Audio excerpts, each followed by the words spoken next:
What's up, guys? It's Sean here with a little bit of a new look with the Sean Adelli Football Channel.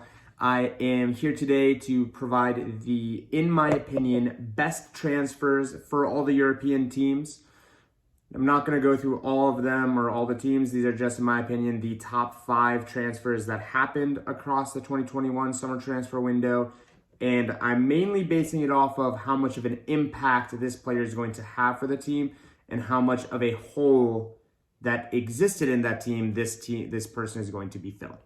So we're going to start out with number 1, and that is Antoine Griezmann going back to Atletico Madrid on loan.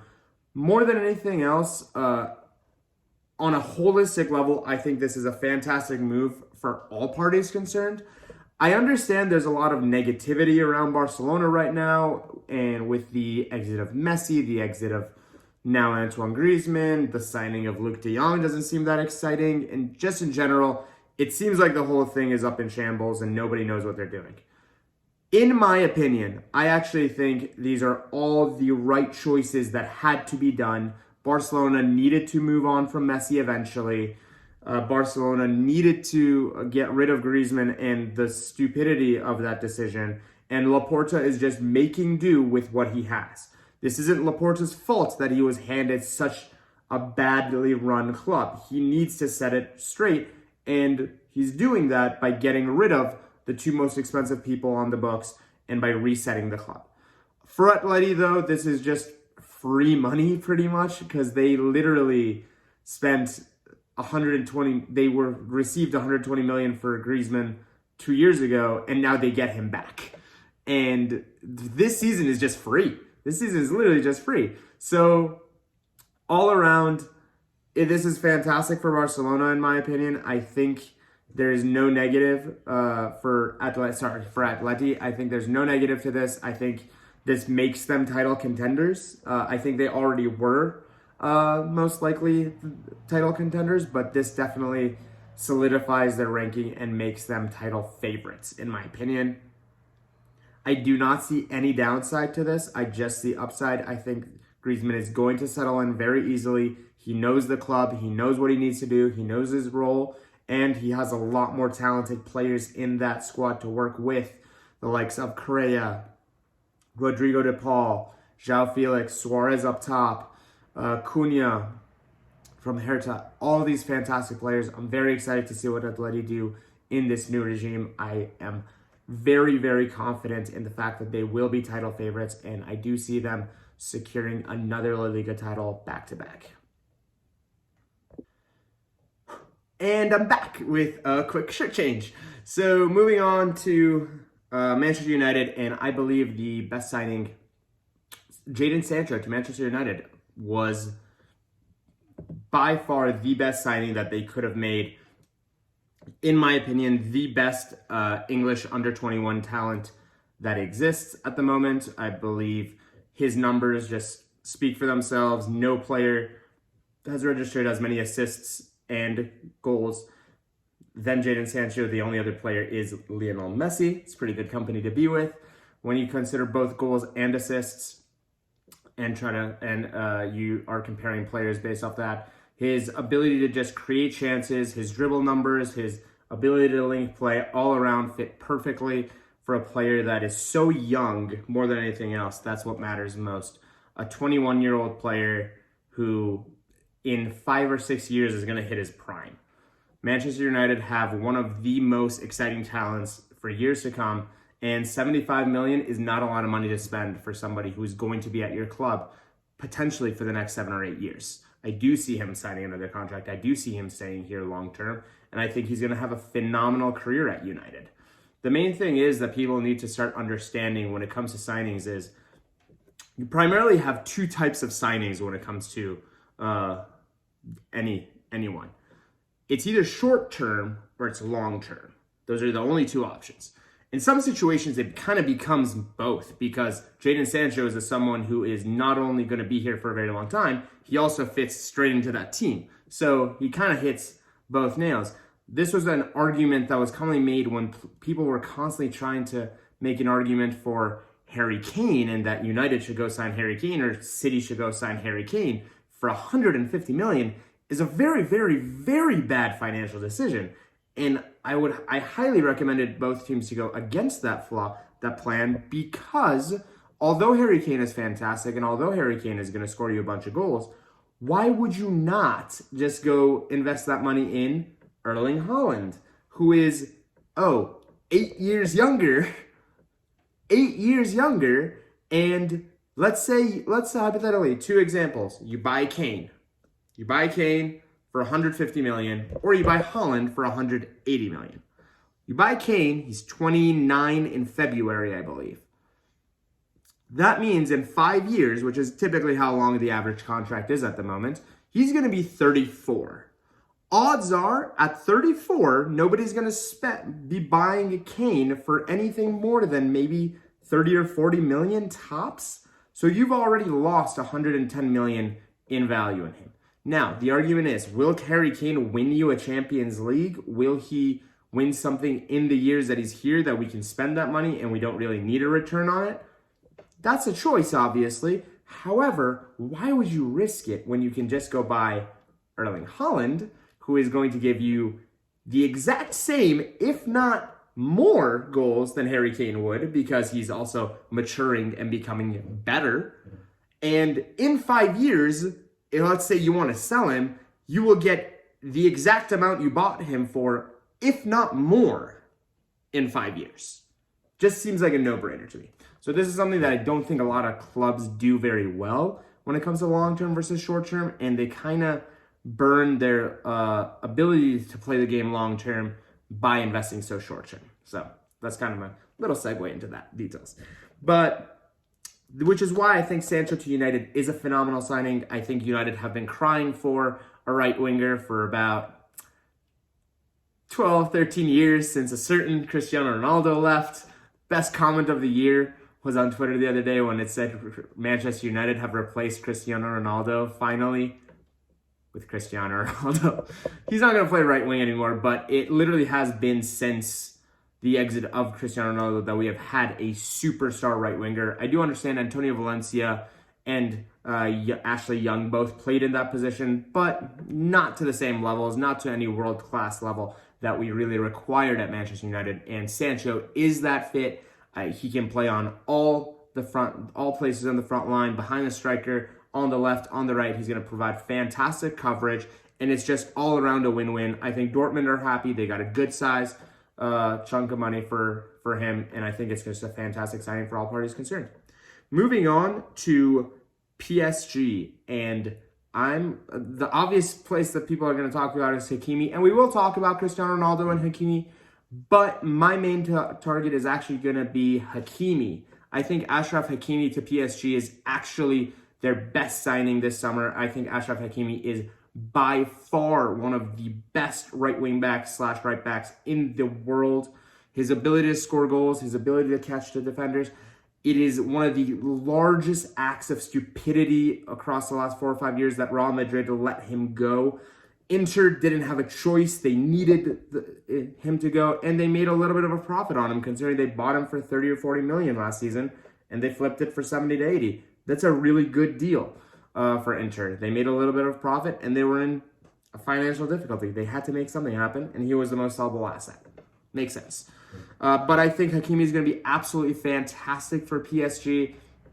The only disappointing thing is that it's PSG, so there's always going to be an asterisk next to your name of like, oh, well, yeah, you won everything with PSG. With the fact that the league coefficient has even gone farther down, it's just a shame that he's not going to be in some of the most competitive leagues around here. But I think he's going to do absolutely phenomenal things at PSG. He's going to score so many goals and create so many chances. I'm a huge, huge fan of the Moroccan international, and I think he's going to do beautiful, beautiful things for the future of PSG. This one's a bit more of a group. It's kind of a bundle deal. I'm kind of saying it Bayern buying Leipzig type situation almost, with the signings of Diogo Upamecano, Marcel Sabitzer, and Julian Nagelsmann. Bayern literally decided, okay, Leipzig came in second, right? We're going to go buy their most creative player, their best defender, and their manager. Why not? Let's just go buy all three. Let's just take it out. Bayern does this so well. They just rack up all the talent in the Bundesliga so they know they can keep competing. And I think Sabitzer is going to be absolutely fantastic in Bayern.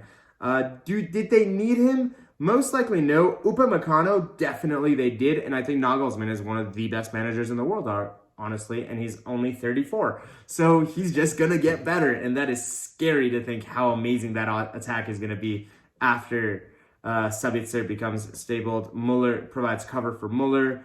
Sabitzer can kind of play across the front line a little bit, can play a little on the right wing, but his main position is going to be behind the striker, so gives Muller a little bit of a rest, or gives just a different avenue for a different type of player than Muller. I believe Muller plays a little bit more closer to Lewandowski, whereas Marcel Sabitzer tries to play more of like a traditional number 10, kind of an Ozil style. But Mcconnell is obviously one of the most brightest and upcoming defenders in Europe, and I think he's going to be absolutely fantastic for Bayern. With the exit of the players like Boateng, Javi Martinez, and David Alaba, Bayern have been needed center-back reinforcement, and I'm happy now that they were finally able to get that through Upamecano. I think the transfer of this quadrant to Bayern keeps them as favorites for the Bundesliga, very obviously. I don't think anybody's going to be toppling Bayern yet, even despite the managerial go-around. I strongly believe they will very comfortably win, more than anything else, because Bayern, outside of every club in the entire Europe, has a culture of winning, specifically when it comes to the Bundesliga. It's boring, I understand, but there's something about that culture. They take care of their own, and they just have this unbelieving and non-wavering philosophy of, we win at Bayern. There's no other option. And that's just all the way through the management. You even see Oliver Kahn when he's standing in the stands. The look on his face, he still has that same exact demeanor that he always had, and he looks like he's going to still do all the things that he has been doing for years. And I'm honestly very, very excited, because I actually like to see when you see a culture do so that well, the whole philosophy kind of connects. And I'm very excited to see more of Bayern and what they do under Nagelsmann this year. I hope they win Europe in the Champions League. United don't win, obviously. Moving on, another one of the Inter players leaving, Lukaku to Chelsea. Now, this one's a little bit more controversial in my opinion, as far as I would say. I actually thought Tammy Abraham would have been a perfectly feasible striker, and I don't think he would have gotten that many less goals than Lukaku did, personally. However, Thomas Tuchel, he most likely knows more about strikers than I do, so I'm going to trust his opinion and say, hey, when you're Chelsea and you have the ability and the finances to make these type of decisions where, hey, our team's pretty much perfect almost at the moment. Yeah, there's a few weaknesses that we could cover up, but let's just go spend our entire budget on the best player we can get, and we'll just recycle the rest of the players out. That's totally fine. For Chelsea, Chelsea's one of those rare teams that the long-term, short-term concept doesn't really apply, because they just have unlimited money. So it must be great. But I think Lukaku is going to bang a bunch of goals. With the signing of Ronaldo, it's hard to say who's going to win the Golden Boot, but Lukaku is definitely a firm favorite for it. There's no doubt about it. He's going to get goals. I 100% believe he will get 20-plus goals in the Premier League this season, and I think he will do it very easily, because he's going to bully defenders like they're not even there. And I think he's a fantastic person. I love Lukaku.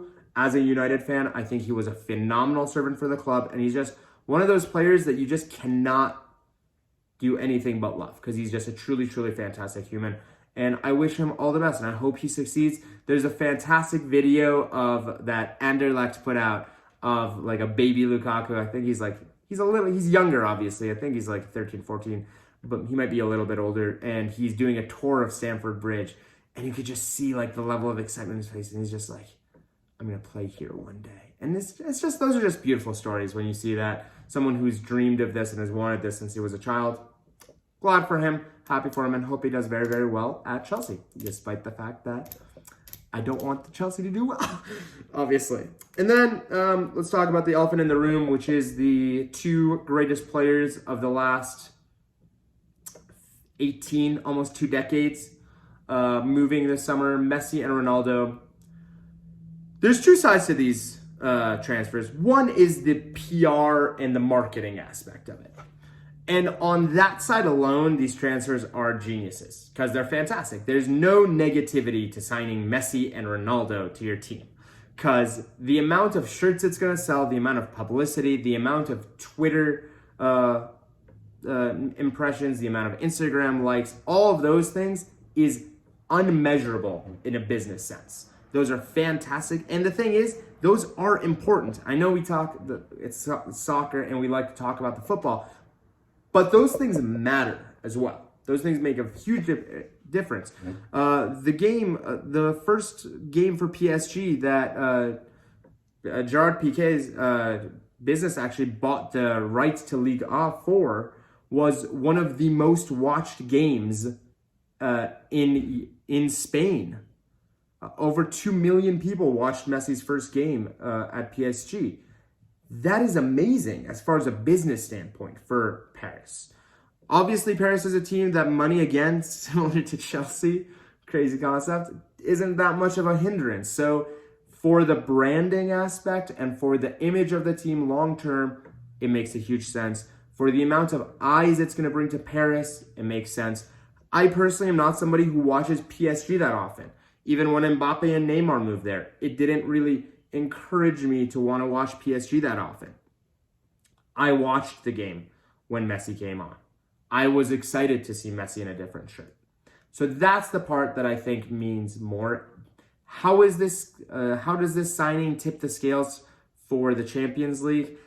I don't think PSG has a good enough defense personally at the moment. I think that's, if you had said they had gone and put all their money and brought in Virgil van Dijk or someone like that, somebody to that degree, maybe I would have been more on the side of it, but I just don't see that. I think that defense has a lot of goals in it. I don't think the midfield is good enough. It's fantastic, but I just don't think there's enough balance in it. And across the last few games that I've seen PSG in Ligue 1, I bet they will get goals will go against them. Can they score more on the flip side with a front line of Messi, Neymar, and Mbappe? The possibly greatest front line in history? Is that enough to just win you games? We'll have to see. I would love to see like a PSG versus Chelsea game to see how well that defense, Chelsea, in my opinion, has one of the best defenses across Europe, how well they'd be able to handle something like that. But I don't know at the moment. I don't think this necessarily makes them favorites for the Champions League. I think City or Chelsea or even Bayern are still higher. But it definitely does help. Can't sign Messi and say it doesn't help. And then Ronaldo to United. This is obviously fantastic for United. More than anything else for the impact that this is going to have for generations to come, for the amount of buzz that it's already created all around England, for the amount of eyes that are going to be on Manchester moving forward. It just kind of reaffirms United as one of the European big dominant houses again. All those words of United can't attract big names anymore. There's not that many bigger names than a Cristiano Ronaldo. How much of an impact is he going to have on the pitch? United were struggling for a striker. We do need somebody to play there.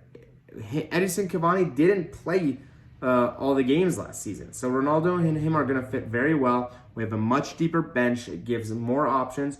Does this help United win the title? No, it doesn't. We're not close enough to win the title, in my opinion. I don't think we're there yet. I think we needed a few more midfielders, possibly another right back to really affirm our spot to go win something. But you never know at the same time. Ronaldo is one of those characters that can drag a team. And could he drag United to a title? We'll find out in a few months. Or like 8 or 9 months. But that's kind of my roundup. In my opinion, the best transfers across Europe. this summer. There were a lot of other shouts.